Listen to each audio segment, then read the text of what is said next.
Hello and welcome to Trading Twos, a Penn State football podcast. I am Ryan Parsons. I'm joined, as always, by my good friend Will Pegler. And Will, we have a lot to talk about. Yeah, man. It's been a while since we last spoke on here. I think we previewed Iowa last time we talked, and then we were going to talk on Monday of this current week.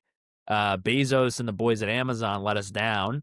Riverside just wasn't working, so we gave it a good 20 minutes.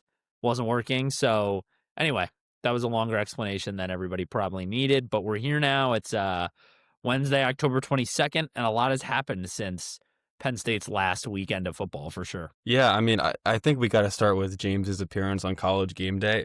Um, I was explaining that to some people who were not really college football or Penn State or even sports fans. And leading up, I was saying, this is kind of crazy. I don't know when anyone has remembered a recently fired head coach going on to a major platform live to basically no one knew what his objective was leading up to it. It felt very strange. And then the interview was strange at how typical and normal James it was. It felt like seeing a ghost a little bit. Like it was like you're watching like a hologram of a dead guy on stage. But I don't know. I'm curious what your big takeaway was from it, because I have kind of a lot of thoughts. Yeah. Isn't there a scene in Saving Private Ryan where a guy thinks like Private Ryan is dead and it turns out he's not? That's also how it felt. It was like, oh, this guy's still alive. Oh my God. Yeah. I mean, nobody knew what was going to happen. And then when it started, it kind of was like, oh, okay, that's what this is. Like, that's what this is going to be. I think you said before it started, I hope you were sort of hoping this felt like closure in a way, like it would just annoy you and you'd be done with James. In a way, that's kind of how it felt. He went on, didn't say anything about the Penn State fans. I don't think he ever used the word fans. Did not name Pat Kraft, the athletic director who fired him, obviously. And it was just very weird. It felt like usual James. It's just he's not the head football coach at Penn State anymore. I think the main highlight that everybody kind of talked about was Saban almost like reprimanding Penn State fans, being like, it wasn't fair what happened to you, James. Everything you did, the win, like, which is fine. I think, James did do a lot for Penn State, but my God, I mean, to characterize it as unfair and then not bring up the UCLA or Northwestern losses, or not even ask they didn't ask what reasons were given as to why James was fired.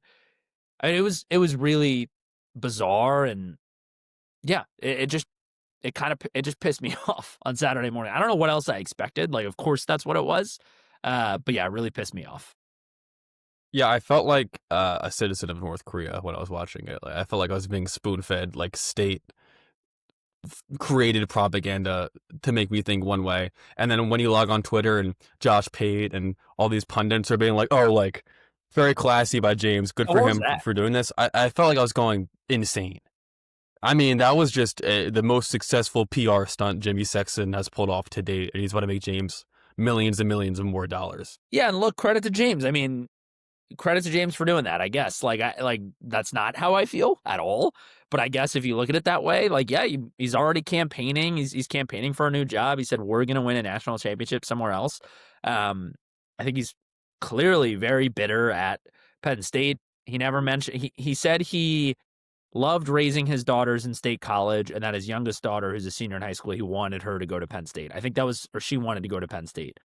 I think that was like the nicest thing he said about the university.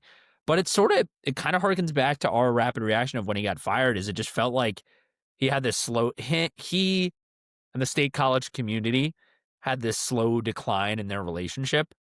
And I mean, I'm not saying he has to go on there and, bless the university and say thank you to the fans, but he never did. And I guess, I know he got booed. It ended poorly on both sides. I think a lot of fans took it too far with him too, in terms of screaming and like sounding scary, yelling at him. You don't want that either. But it was bizarre. It was a PR stunt. I mean, Sexton nailed it, but yeah, just really, really softball questions. And then I agree. I don't know what I expected by the Twitter reaction, but to your point about people like Josh Pate and other pundits being like, credit to James, man. Wow. And the whole, like, the local state college beat is like, what was that? Because the local beat, Audrey Snyder, John Sauber, all those guys, they know all the details of what happened, and they were at Pat Kraft's press conference on Monday, where he clearly laid out why James was fired, and none of that was brought up. So really angering. And then we watch Jelly Roll do like a kick. Yeah. Like I Yeah, don't it's like I know, man. tuned in to watch it, and it's like I'm getting this shoved down my throat, which I usually like, but for some reason, just when I was watching it, just felt so pissed off. But the word you used, campaigning, I think is very spot on because we've been saying this forever, but the guy's a politician and he was up there being a politician and it worked. It's like, Trump going up there in 2016 and saying we're going to build the wall and people are going nuts. It's like, James saying the same thing, like we're going to win a national championship and he's making empty promises. Like it's just, which is, I don't know. It's not a apples and apples thing, but, I'm trying to pick like which thing I'm mad at him about to say first, or like which which issue I have with it to say first. But I think the number one is the we thing that you pointed out earlier. He's always said this. He's always said like we came to Penn State, or when we left Vanderbilt to come here, and then on game day he said we are going to win a national championship. We has never been me and Penn State. It's just been like him and I guess Fumi and his daughters and like I don't know, like Chris Peterson, but like she's still at Penn State. So it's like I don't even know who we is, and it's never been Penn State. I mean, from the beginning, and then this just felt like a freaking like shove in the face to that. It's like, who's we, bro? It's just him saying I without saying I. He's saying we to make it seem like it's a collective thing, like we're gonna win a national championship. He means I, James Franklin, am gonna win a national championship. He doesn't give a fuck about anybody else. I don't hate him this much, but just like this really riled me up. No, man, it's interesting. It's really interesting. One that it kind of reminds me of you, like what Jordan Spieth is talking about his caddy, that's another weird we usage. It kind of made me think of that. But no, man, I think this just speaks to how much of a roller coaster these past few weeks have been. Because on Sunday, less than 2 weeks ago, when James was fired, we were like, man, this is kind of sad. Like we had a lot of good moments with James and. Which is true, and I think that was the first emotional reaction, and we said it. It's like we're going through the stages of grief or whatever, and I think we're kind of netting out where people are going to feel like this for a little bit. I think some time will pass and people will come back around on him. For Penn State fans, and for you and I think we're a good representation of fairly even-keeled Penn State fans who pay very close attention. That pissed everybody off. It rubbed a lot of people the wrong way. And again, I understand what the objective was, but geez, man, he's going to get hired somewhere else. He didn't need to go on game day to do an interview with Saban. So it was just disingenuous. The fact that he said he was surprised he was fired is just a lie. You were Yes. surprised you were fired. Like someone asked him at his press conference if he wanted to be the coach of Penn State, and he didn't answer. Oh my God, I got fired. Holy shit. Like, oh, my world's upside down. Like, no, he woke up on Sunday, was just waiting for like a text from Pat Kraft saying, do you have 15 minutes? Or like a Teams invite to get thrown on his calendar with HR on it. Like, he wasn't surprised. No, it was disingenuous. And obviously you can't say, yeah, no, I knew I was going to get fired. So in a way, I don't blame him for saying that on the interview, but it's the fact that he took the interview, the fact that of course, that was what it was going to be. And I've already said that, but the fact that we expected it to be anything else, the guy has one speed, and it is being a football coach and politicking. He's not going into media. He's not taking a break. That guy is going into coaching. He's ready to roll, and he wants a national championship for we, as in him, not Penn State fans or wanting it for Penn State. I really felt like he did. You watch those. I said it on, 2 weeks ago. You watch his first 48 hours in State College video. Talking about he's a Pennsylvania boy with a Pennsylvania heart. Like, it just all felt, to use a word, fraudulent. All of it. So, to use a James phrase, all of it. Yeah, man, just left a really sour taste in my mouth and was really ready to move on and was reared up for the Iowa game. But anyway, if you have anything else on it, go ahead. But yeah, I think we feel the same way. Yeah, I'm happy it's just like over now. It was very clear after the interview. It's like, all right, I think I could just maybe hate this guy. And I'm sure that the day will come where I don't, and it might legitimately be 6 months from now. But But That's now it kind of feels like a breakup where like all of our friends are taking the other guy's side. You know, like if you get in a breakup in a friend group and it's like everyone takes the girl's side and you're kind of on an island, but it's like, okay, maybe we did cheat on him, but it still feels like they're taking his side here, like in the national media. So when big things happen locally. I mean, when national media descended upon State College when the Sandusky scandal broke, national media got a lot of things wrong too. They got a lot of like there's a lot of nuance in what was happening, day by day, and the national media just went and ran with a story, and not on anything specific. I'm just saying, like the day by day updates, and like that's the kind of thing that ends up happening. So, yeah, I'm blanking on names, but yeah, Bruce Feldman doesn't have the full story of what's happening in State College right now. It's not a discredit to him. He just doesn't, and that's what's really frustrating about it. It's like, no, this guy was pulling the wool over our eyes, especially this past season. We're not going to sit here and act like the narrative that he didn't win big games isn't true, or like that's more than a narrative. That is a fact, and that's what happened, and it wasn't brought up on the national stage, literal stage on College Game Day. So yeah, man, just yeah, I was gonna say, like, it's just waves. Like, I think people are really not gonna like him for a sec if he goes to Virginia Tech or NC State and takes them to a 9-3 season, and he's once again the darling and back on the come up. We're gonna hate him for a sec, like we are. I think that's like how it's gonna feel. We're just gonna be like, oh, whatever, he's a fraud. Um, I do think at the end of the day, people will go down as James Franklin fans and what he did for Penn State and for the university. But right now, that interview sparked a lot of anger for sure. yeah, and I mean, for all he did for the university, people forgot that Bill O'Brien was the person who took over after the scandal, not James.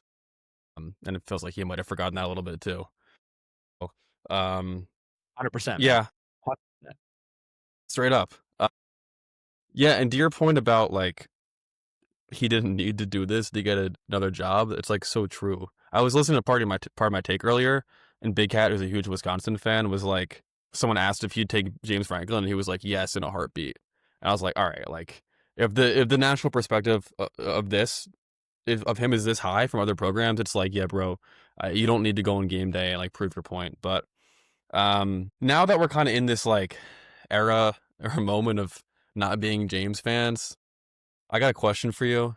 Um, Knowing what we know now and kind of seeing this all play out, if you could go back and change the result of the Oregon game so that Penn State won and then continued the season as normal, would you? Or are you kind of happy that we're here and had an opportunity to flush him out? Um, it's weird. I could have a different answer after the Ohio State game. Maybe I probably would have given you a different answer after the Iowa game if I knew the results. I th- I think I would want them to win the Oregon game, but for Drew, because of the way it ended, the interception he threw, and then how everything played out. It's like, yeah, he never won really a vital game for Penn State against a top tier opponent. So honestly, because of the way it ended and the way it fell on Drew's shoulders, and I think people know how we feel about him as a guy and as a Penn Stater, and I think that's why I would change it. Um, to the point about it accelerating the James thing, yeah, I guess I'm okay with them losing since it meant that James was eventually fired. But It's I think tough. yeah, I forget how you phrased it, but I think for Drew, I would rather they win the Oregon game. So no, to your question, I Yeah, think. and there's still a part of me that's like, oh, if they win the Oregon game, like James would have still won the national championship this year, which is ridiculous. Sitting here now on October 22nd, but I mean, you can't quit the guy. You can't. I mean, I like what clearly the Oregon game broke them. Clearly they put everything they could into the Oregon game. So even if they do beat Oregon in those overtimes, they absolutely come out flat-footed against a UCLA team that's raring to go with an interim head coach. Like all of that is still true. So I don't that's a take that's been flying around too. Like even if Penn State gets out of the Oregon game with a win, they still lose to UCLA. Like I think that's potentially true. So, and then if Penn State loses to UCLA and Northwestern, does James still get fired midseason? Like no. So I don't know, man. It's so hard to say. I mean, I'm happy based on the information we have. I'm happy he's out for sure at this point. But The Oregon game changes a lot, but I'm not saying I wish they won it for James. I wish they won it for Drew. And I wish Drew didn't throw that interception is my answer. Yeah, that's so fair. It's Yeah. nuanced. It's so nuanced. Yeah. And then another thing I was kind of thinking about when I was thinking about that question was like I kind of wish the Virginia Tech game this year existed.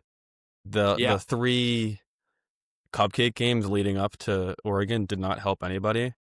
And that's beyond just my opinion of I think it's more fun just to play those out of conference and non-conference games in this era of college football. But I don't know. It wouldn't have hurt them to have a Virginia Tech or a West Virginia like 2 years ago, or even someone tougher. Plenty of SEC and other Big Ten schools are playing tough games out of the gate, and win or lose, learning from them and getting better. But when you wait till week 5 to play Oregon and then your season comes crumbling down, kind of just begs the question a little bit, which is an angle I haven't really thought of before.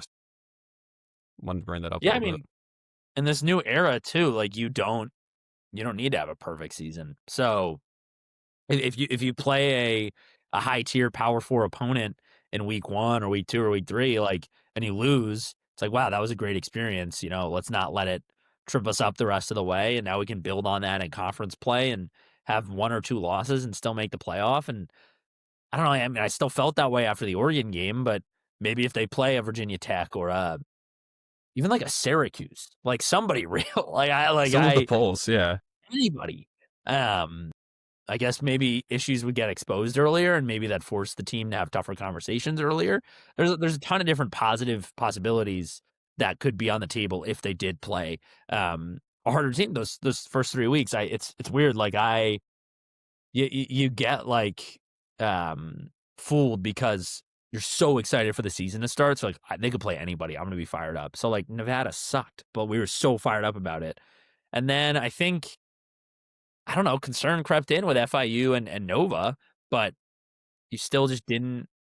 They totally hurt themselves with that schedule buildup because then you play cupcake games, you don't have any real challenge. It's immediately Oregon, and then you're like, it's this whiplash because then you go to UCLA, who's also a bad team, but they're better than the first 3 teams you played. So it's just this weird.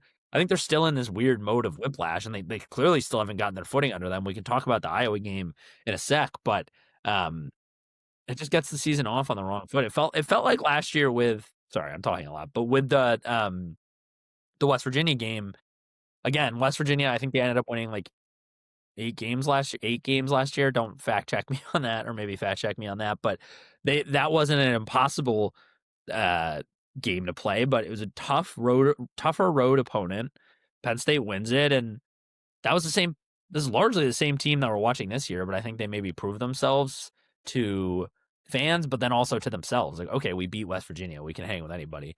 They haven't had that yet because the first real prove it chance they got was against a really good Oregon team. So they like set themselves up for failure the way it was set up. So I don't know, man. It's Yeah. I mean, the other angle is like if the season was going to end like this, I would have at least liked to go to Auburn or gone to have a fun game, because now we have like literally nothing this season that happened was like fun. We could have at least had like one hyped matchup that, even if it ended poorly week 1, it would have been like, oh, we had a cool trip to Clemson or something on the books. But now it's just like we had fun for like 5 minutes during the Oregon game, and now it just sucks. So, I mean, hey, if we played UCLA week 1, maybe and lost, maybe that gets some stuff exposed earlier. I don't know. But speaking of stuff getting exposed, do you want to talk about Iowa? yeah. Weird game. I Yeah. think I said it earlier, but after the James thing, I think we were all collectively pissed off. We're like, let's go out there and beat Iowa. Let's prove something here. They've lost their last 3. Terry Smith is a quote machine. I think we can talk about it again tonight, but I'm still ready to run through a brick wall for that guy, even after the result of the Iowa game. But yeah, man, the run defense was bad again. Grunk, honestly, looked good enough. They could have won with him. I think there was a lot of stuff, but his first start, he did enough, I think, to win. For sure. At Kinnick. Yeah, he did enough to win. So we can start sorry, I'm listening to a couple things. I guess we can start to unpack stuff, but I guess we should start with the shirts they were wearing. If, bro. Bro. So, If. do you want to I'm like? I'm addicted to saying if. So, but it's weird. Like they're wearing these if shirts. Nobody knows what they are. Gabe Angieri, who is our good friend, he jumped on the Oregon episode for us. Actually, since Gabe came on the podcast, Penn State has been 0-4. So, but, no, just kidding. Since I went to Spain, Penn State. So it's on everybody. Since a lot is yeah. But Gabe called out that there's this poem by this British guy named shit. I should have got his name. It's not Rupi Kaur. Revert something. It's bad podcast. Sorry. Rudyard Kipling. If by Rudyard Kipling. So it's a famous poem by this poet. Apparently, it was Joe Paterno's favorite poem. He used it to inspire Tom Bradley. I think his grandson read it to him when he was on his deathbed. Like it's a very Paterno-connected poem, and he's used it on the team before. So we were like, oh, that's what this is. So Gabe tweeted it on like Caroline, the Penn State fan. He replied to her and shared it. Ryan shared it, and it blew up. And it turns out it might not be that. But when we saw they were wearing it, we loved it. Just because of the Penn State connections, and turns out it might be F it backwards, or just sort of a mentality of if we do, like opening up to all possibilities. That's what Terry Smith said in his post-game presser, but confused the fan base, I think, right before the Iowa game, right? Yeah, I mean, I think it definitely means F it backwards. Yeah. Or if we beat Iowa, anything could happen. I don't know. I mean, I thought the poem. It seemed pretty damning that it was like about the poem, like given Terry Smith's connection to Joe and Tom Bradley. I don't know. Do you think Terry realized after the game, like, oh no, I probably confused like so many Boomer fans? Like, yeah, my dad was like, if he genuinely missed that, like he fucked up. Like it should have just been that instead. I know. Honestly, it's been like, ooh. But then you open a can of worms with the Paterno stuff, like on a national scale. So I don't know. Anyway. They're wearing those. I deleted the tweet. My tweet got like 1,000 likes because there was an ESPN story about Tom Bradley, like about the poem, and I just tweeted a clip of it, and like I just started getting crazy replies about Sandusky, so I just took it down for the good of the university. No, it's because it might mean F it. I think apparently it does. Anyway, whatever. I just wanted to start with that, but yeah, for the game, offense hung with Iowa. Run defense at the end was not enough. The loss really hurt me. I really wanted them to win. Or in its own way, one of the most painful losses of the season. I think UCLA probably trumps that, but it just sucked. You felt like they were fighting really hard, and they were. You were proud of Grunk. You want them to do well, and just kind of how it ended on like a slow murder. Actually a fast, but just on the ground, meticulous Iowa drive, and Penn State just can't move the ball downfield, and they really did not do it on a consistent basis all night on Saturday. And I know there's a lot of talk about that surrounding Kotelnicki right now. Yeah, I was so proud of how the team played, honestly. When Terry said one thing about these guys is they're definitely going to play hard, I sort of believed him, but after watching that game, it's like, geez, I mean, yeah, he has these guys playing hard, and Grunk in particular, like, he doesn't have it all figured out yet, and it's his first start. It was on the road at Kinnick at night, and I mean, and his second start's going to be at the Shoe, so he's kind of in a bad spot, but I mean, all things considered, like you said, yeah, he played great. And yeah, I think this honestly was one of the tougher losses of the season, just because of, given everything that happened and how, I don't know, it was the most connected I felt to the team all season. It was the most pride I think I felt in the team all season, despite the huge preseason expectations. I was definitely just scared and nervous, and now it was just, hey, let's just go ball and let's see if we can beat Iowa. And goddamn, they hung in there the whole time and right into Kinnick fans' faces, and the blocked kick on a ridiculous decision by Kirk Ferentz, and felt like we had all the momentum in the world. So it was tough. And the big takeaway, I think, is just a failure of the coordinators now, especially Kotelnicki. I mean, What's the deal with Kotelnicki, man? What's the Uh, deal? I know, he should I just know, walk away. like, I know, like, we're trying to get, like, Grunk settle in, but what if you're trying to let Grunk settle in, why are they running Smolik out there so much? Smolik has never played either, and then those are their only 2 scholarship quarterbacks, so, like, on the roster. So I think that's gotta be number 1 for me. I don't know why Kotelnicki forced that. That was really mind-boggling to me. It felt like it Well, only took Grunk out of a rhythm. That was the crazy. That was Smolik thing, it's like if he had this in his bag all year, I don't think Drew starting and Smolik playing are mutually exclusive. I think he totally could have mixed that in pre-Drew's injury if he wanted to. Or was that like James is finally gone? I can play Jackson Smolik as Bo. I don't know. Like maybe. And that's a long list, or that's the beginning of a long list of the offensive struggles. I know there's a lot of talk about they had Grunk rolling out to the left for he's a righty on the 4th and 4 play that ended the game. Penn State had to convert it to keep the drive going. By the way, unbelievable play by Grunk to keep that play alive. The guy rolls out to the left, defensive end comes untouched. He like does a Patrick Mahomes spin, keeps the play alive, and honestly gives Trevor Pena a chance to catch the ball. Yeah. Not really late, but he like so. I just again, it's this theme of the coaches failing the players, and we're not in the locker room or on the headset, but like you felt like Grunk was battling. I mean, he made a couple of plays. He threw a pick that was basically an arm punt, so that was fine. His second pick really sucked. He forced it to Luke Reynolds on like a slant route, which I don't know why Luke Reynolds was running a slant.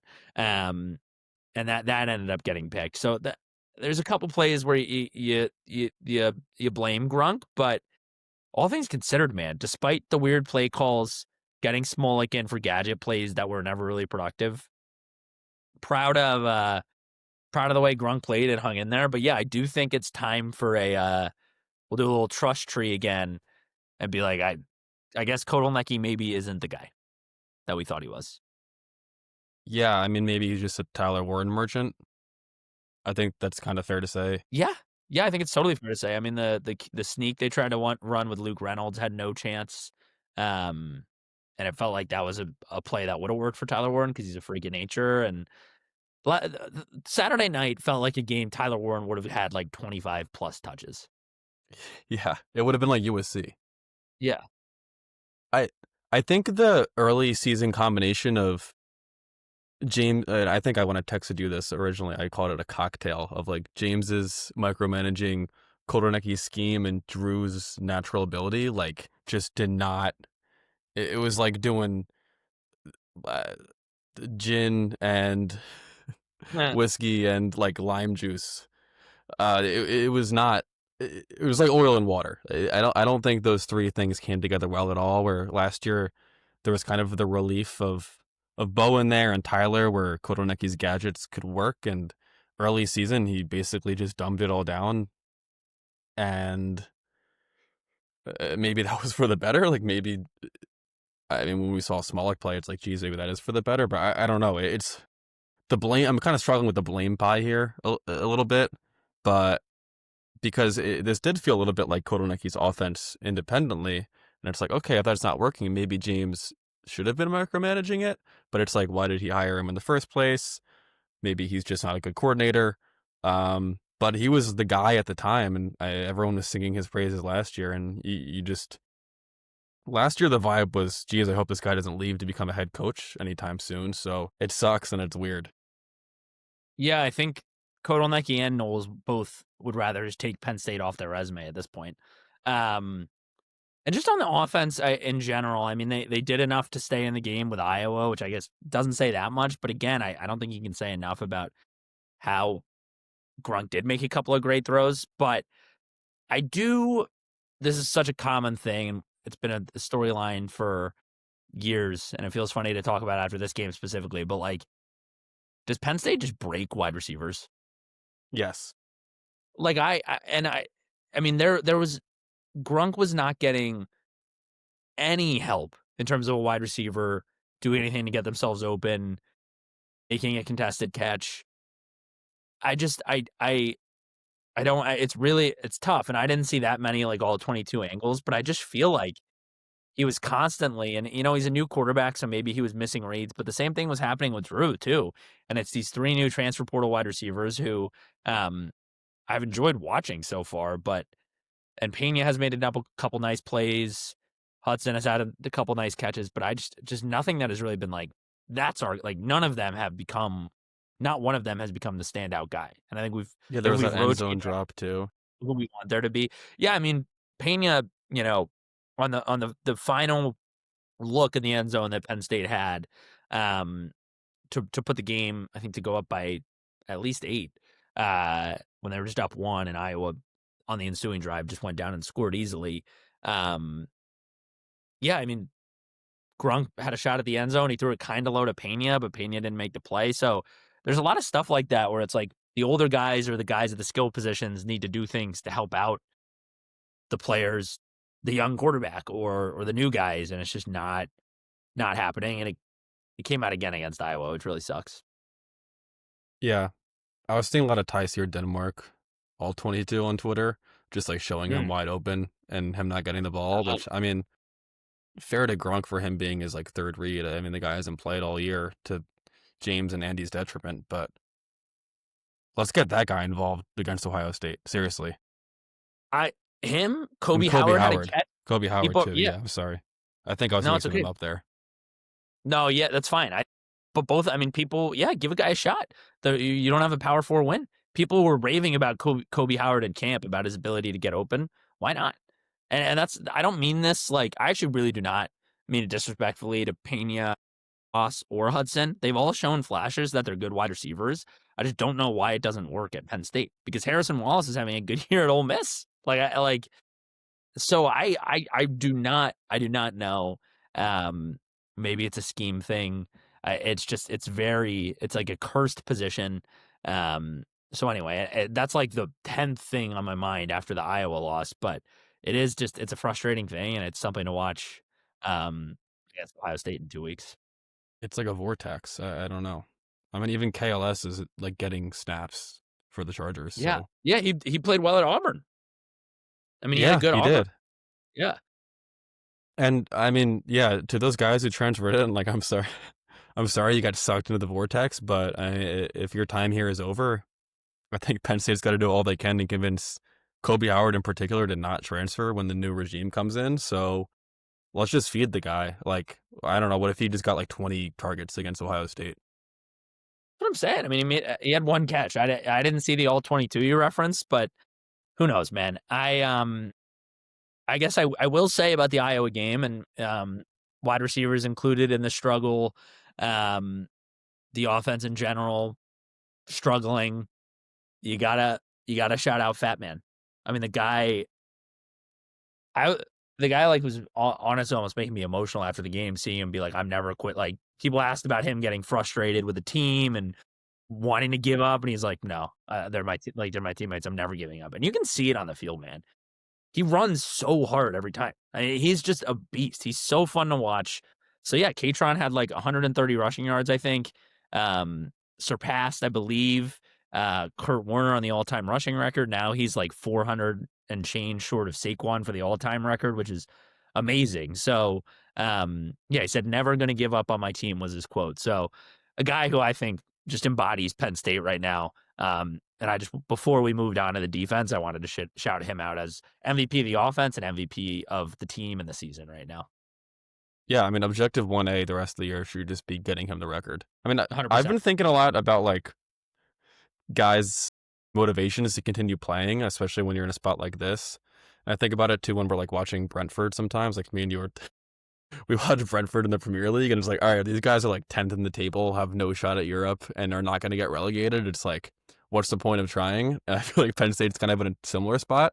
And shout out Katron for just digging deep and just having that intrinsic love for football and love for his teammates and love for Penn State where he just wants to grind. And you can only hope most people in the locker room feel like that. Yeah, I'm glad he said that. I'm not saying other guys aren't playing that way either. I think the heart is coming through with a lot of guys. It's unfortunate they lost, but they played their asses off. So I do. The block field goal was an amazing play by Gilliam, and then I'm blanking on who returned it. That's bad, but that was an awesome plays like that. Stick. The guys are still playing hard. Katron is very much embodying that right now. Um, I mean, he is amazing. I mean, he made it. He obviously had the touchdown run. I think that's 8 booms on the year. I think we officially hit our over there. Um, yeah, and he's Cash it. just he's just been he's been so fun to watch, and I guess that's got to be the number one thing to watch this year, aside from who's left on the schedule. So just wanted to give him his flowers, so to speak. Um, Anything else on the offense before we get into some defensive talk? Yeah, one thing, for how much they struggled, I guess, like, all things considered, this was one of the better all-around offensive performances of the year. I mean, given the circumstances and given playing at Iowa on the road, which I think Iowa's defense is very respectable, it's like, I don't know, they scored more points against Oregon, but overtime was involved, and, how many points did they have in the first half? Like 0, I think, right? So, uh, I don't know. It Just proud of them. I'm proud of this team, and despite the loss, they made me feel proud and happy and excited to watch the next game and see if they can do something special. So Yeah, I felt really mad after the loss, like I have after other losses this year. We've had many to choose from. But I was just mad that I was like, damn, I really, really wanted that one. Not for any implications, not for playoff implications, obviously. I just wanted to win the game, and I just wanted to win it for Penn State and have those guys have a fun flight home. And it's sad they didn't get it. Um, Still got to stand 10 toes behind them though through the bye week. But just quickly, I guess before we get into like the general chatter, I think Ohio State fans are laughing at us right now because I think they were right that it takes a very long time, if it ever works, to implement Jim Knowles' seemingly NFL level complex defense. I mean, Terry Smith has said it publicly multiple times now. It's a very complex defense. It's like math homework, is like what he said today. So clearly that's not working. yeah, it's like, I mean, what are we doing? Like, what is James doing? If you're involved, if you're like implementing a defense which is so complicated that it takes all season to learn, which I don't even know how that's possible. Like, seriously, he's been on campus since the spring. Like, give the guy summer reading or something if it's that complicated. But in the most do or die season of your career, why are you bringing that guy in? I know he's the top guy on the board, but I don't know. You'd rather just have a vanilla guy. Like if I were, hiring coaches this offseason, Kotelnicki and Knowles would have come to mind too, but I'm just a guy and I just look at Twitter. Like was James just, it seems to me like James, and I said it earlier today, he was like picking the cool kids at the lunch table because they were like the really hot media darlings. But like did he think about how they would gel together? How, like, I don't know what the issue is, if it's a gelling thing or what, but Tom Allen, I think, had I think it was like a fairly simple scheme. Mm, and I don't know what the hell is complex about Knowles is, but apparently it's complex. So, um, I don't know how. Like I would. My point is, I would have hired Knowles too, but I don't get paid to be the head coach at Penn State. So like, it's not my job to like know the ins and outs of who will work. So I don't. I just don't know how they missed that badly. I mean, and again, like Iowa's stats weren't that great offensively, but like it's Iowa, and they ran the ball down Penn State's throats whenever they wanted to, which is never really been. And some of the bad years it has been too, I guess. But like it's Penn State, like they have a defensive identity, and it's just in terms of the run stopping, it's just not there right now. It's pretty shocking.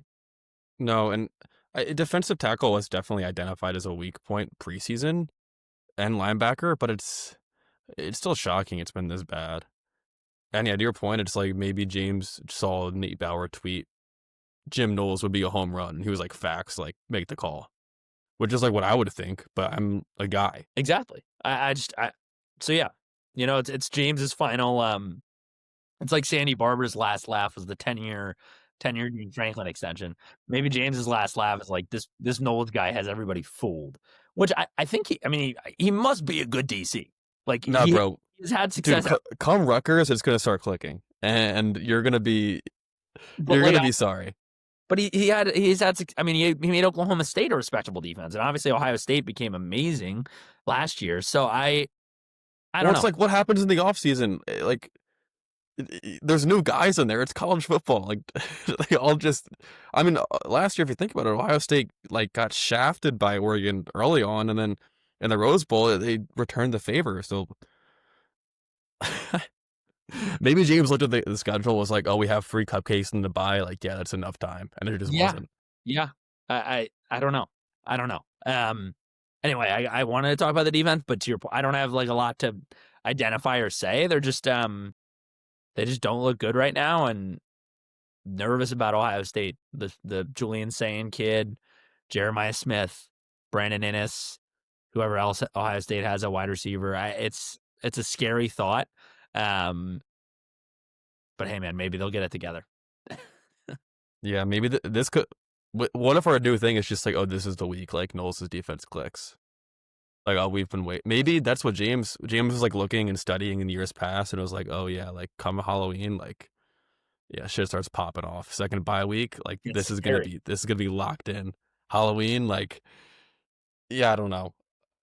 If I don't know if bro, like let's tell her maybe that'll be our thing next week. It's like, oh, this is like the week Knowles' defense starts working. sure, I can make that spin zone easily.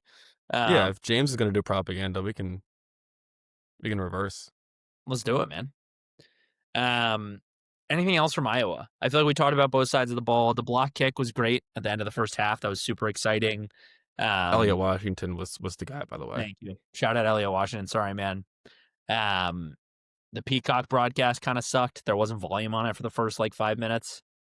Yeah, Or actually, it was only stadium volume, which I loved. And then which all of a was sudden, awesome. Michael Robinson and the other guy cut in. But Yeah, just a I don't know. I just wish they won. that's really all I've got on it too, man. I really wish they won. It was sad. It was sad. You really wanted it for him, and now Ohio State and Indiana linger, and Penn State doesn't have a real win, a Power 4 win. So it's pretty scary. No, I guess that's it on Iowa. Well, actually, her point about like Kotelnicki and Knowles wanting to take Penn State off their resume. Kotelnicki had a press conference today, and I think Audrey asked him about like his future at Penn State, and he was like, "Yeah, it's kind of hard not to think about that," which is like, all right, I don't think you can say that. I think you just got to be like, I'm focused on Ohio State. So I think both those guys have a foot out the door, which is I don't know how you figure out that financial impact, but Yeah, I mean it's all a wash at this point. I think. it Right? adds up to like Mike Yeah. Elko slash Yeah. Exactly. slash Urban Meyer slash Dabo Sweeney apparently. Last Joe Brady. No, yeah, no, it's amazing. I mean, yeah, his press. If we can do that, the press conferences today. Well, actually, Terry did practice last night. Another quote machine. They talked about quitting. He said quit isn't in my vocabulary. Like nobody on the team is quitting. Anyway, he loved that again from him. He actually has me sold that we can get into the Ohio State game later, but I have some crazy I mean, things to should say. should Terry just be the coach? Ah, You can't. The thing is, you can't fire James to hire Terry. You can't fire James to just like promote his no, second in command. I think he should certainly be on the staff, and he should Yeah, get an interview. Like Pat Kraft and Terry Smith should go to Bullsburg Tavern and Uber there and have like 10 to 15 IPAs and just talk. And like that's his interview. And like if Pat wakes up and he's like, oh shit, like he wakes up next to his wife and he's like, I think I offered Terry the job last night. Like he's like, that, hey Terry, like I was kidding, right? yeah. Like if it happens that way, yeah, like they do that and then they meet at Bonfato's the next day at like noon, and Terry's like, that's not real. But Yeah, he's like, oh, I drove here, but like I think I'm still drunk from last night. Yeah, yeah, I don't know. that should be Maybe they should just hire a puppet and just have him be like have a puppet to just speak to the media, and Terry's just like running the show behind the scenes. I just from an inspirational standpoint and a guy who I'd play hard for, Terry Smith is just he's awesome. I just the guy he just looks so locked in. He was getting on the ref Saturday night against Iowa. He's just so passionate. I love him. It's fun to watch him. Obviously, the season is such a wash, but I will always have good memories with him, and I hope he stays on the staff. I don't think he's actually. Pat said he's going to be considered. You can't fire James to then hire the other guy, or hire the assistant head coach. So, you're right. Like that's not going to happen. But if he could stay on the staff as like an assistant head coach still, that would be really cool. Maybe that's a stipulation in whoever Pat hires. Yeah, and I don't know why he would. I mean, maybe he would want to go somewhere else to try to get a head coaching job, but I feel like if I were him, I would just be happy staying in the place you've known your whole life. So, and the ref thing was so funny because it definitely seemed like a guy who has been waiting his whole career to be allowed to yell at the refs, and then finally get to his first chance and just went off on them. That must have felt so good, just finally being allowed to just scream at the refs as loud as you want. Yeah, 100%. 100%. Sorry, this is separate, but it came to mind. He's like, in terms of staying on the staff, I think in the state of Pennsylvania, in terms of powerful football people, Terry Smith is up there in different ways with like Mike Tomlin and Nick Sirianni. Like in high school football, I think Terry Smith he's like a legend. I mean, he said he's recruited 75% of the guys that are on the roster right now. If I'm a coach coming in and you want to retain any recruits, I think Terry is your only shot at that. That's part of his job right now, keeping these guys in and making them believe. He's been asked about that a lot, and his point has kind of been, look, it's still Penn State. Like, we're going to be back to national prominence. You can still get a great education here. So anyway, I feel like we got derailed, but Blank check. That's why Terry should be on the staff. Yeah, and every time James like flied to a high school in a helicopter, that's who was sitting with him in the back of the chopper. So people love him. He seems like a get more that guy private jet hours. Yeah, man. He seems like a more relatable guy than James, honestly. James is always such a robot. I think Terry shows a lot of emotion. He always is like talking about how he's like, we're working with kids here. We're being patient. He just seems like, just feels like a dad. And I like him. So, yeah, keep him on the staff, ready to go to war in Columbus for Terry. Yeah, I'm soaking in having him as the head coach for the next however many weeks because it's refreshing. Do we want to talk about the misinformation we spread about the Ohio State game? Oh yeah, to our like 80 Twitter followers. I said when I said on Monday that we were re-recording, I was like, we'll get into how Penn State is somehow a 4.5 point dog against Ohio State. That's not true, but I think Ohio State are 20-point favorites. The Buckeyes are. So I saw 17.5, which is better than 2021 somehow. Yeah. 2021 was crazy. So anyway, I think the preseason line was probably 3.5. Ohio State was favored by. That is no longer the case. I might take the Nittany Lions by the spread. Brother, I might take the money line. Oh, should we have the conversation? I mean, I'm not gonna pick it. Like when we go to pick officially, I'm not gonna pick, but like I'm gonna wear my white caddy outfit that I bought for Halloween and wear the Believe shirt underneath to the game because like I might be back. I forgot about the caddy thing. We got to talk about that offline. What was I gonna say? Yeah, no, that distracted me. Nothing in my brain says Penn State is gonna beat Ohio State. No. But how funny would it be if they finally win a big game against a road number one opponent without James, and it just happens? I think they're going to play hard for Terry. They lost to Iowa. I do not think they're quitting on this guy. I don't. I think they're going to play their butts off. I really do. I mean, think about how many guys on that roster have been at Penn State for 4 or 5 years and have never beaten Ohio State, and this is their last chance. So be a bunch of fuckers. Like go out there and give it a shot. Bunch of fighters. But guys are and then if they beat Ohio State, they got number one again next week. Yeah, Mendoza and the boys. Look. You're right. I'm not gonna like on the podcast. I don't think when we do predictions, if we even will pick Penn State to win, but we're gonna be on the ground in Columbus on Saturday, 2 weeks from now. If you don't think I'm walking in, if you think I'm not walking into Ohio Stadium like ready to roll and acting like Penn State's gonna win, then you're wrong. Because I'm gonna believe by the time kickoff starts at noon in lovely, lovely Columbus. Yeah, if you don't think I'm gonna be in Ethel and Tank the night before, or midway on high with like fire in my gut, you're sorely mistaken. Yeah, dude. Oh, I'm so excited, man. What a turn we've made. I mean, we still got the preview pod to do for it. Yeah, true. We got to ease up. Yeah. That should just be like 45 minutes of us just convincing ourselves we're going to win. And then we just get in the car the next morning and drive. Yeah, that's what that'll be. That's what that'll be. All right, we don't have to do all Ohio State right now, but that's just a preview for what we'll talk about Little taste. end of next week. A little taste for our really logical takes there. Mike Elko did not say no to the Penn State rumors at all. The current No. A&M coach, he got asked about it. He just got mad, but didn't say no. He's like, "This is so stupid. You guys just asked me about it. It's so dumb."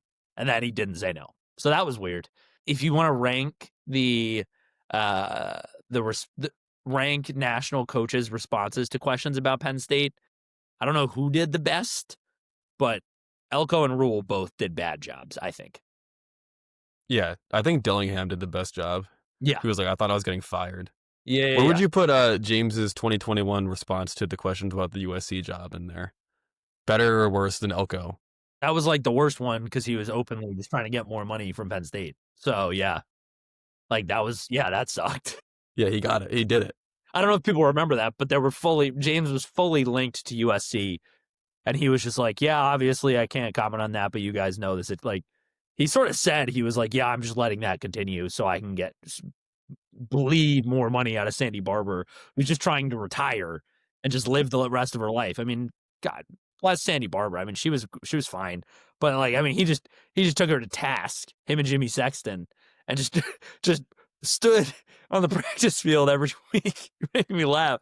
But it just wouldn't say no to USC rumors, and then got a 10-year deal with a ridiculous buyout because we were scared he was going to go to USC. Maybe we should have let that happen back when you and I were seniors. Yeah, I mean, I think he walked into Kinnick with like a soft blank check from the USC athletic department. That was like, if you win this game, dude, like it's over. Like you're our guy. Yeah. And then he lost. And then he lost to Illinois. And then Yeah. he lost to UCLA and Northwestern, and now we're here. That's a problem with big games. He knows there's other Financial implication. jobs waiting on the other side. He's like, oh my God. I don't care. Like, I couldn't care less about the people, the whiteout fans, but like, geez, USC's waiting for me. UF's waiting for me. Yeah, Terry doesn't have that, so he's like, I don't know, just beat Ohio State for fun. Yeah, exactly. Terry's like, I'm going to live in Pennsylvania the rest of my life because I love Penn State. Yeah, so I think we're going to do more big board stuff next week. We're monitoring the situation for now, essentially. Yeah, no, we're monitoring the coaching carousel. Like, I think I said it, but it's like not even worth looking at everything because there's just going to be so many rumors for sure. I think everybody knows that. Yeah, kind of a crazy episode this week. I feel like we went a million different directions. I mean, a lot happened since we last spoke, so we'll get back into a good rhythm with you guys here.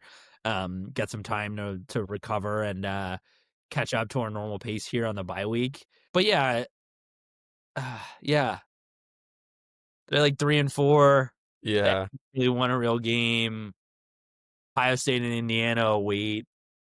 It's sort of a crazy, unbelievable state, and I still kind of can't really believe it.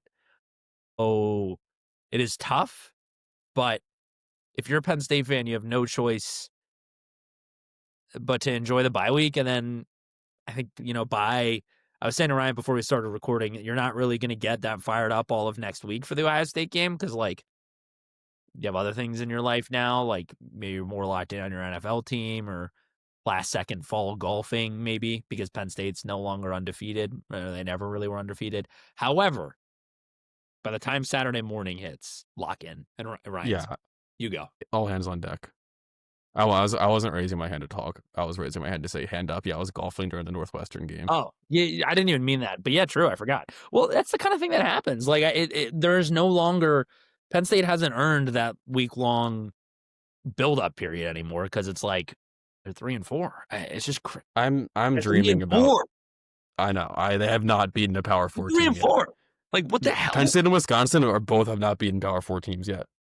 It's October 22nd. And then if they lose to Ohio State and they lose to Indiana, it's going to be like November. It's going to be like Thanksgiving.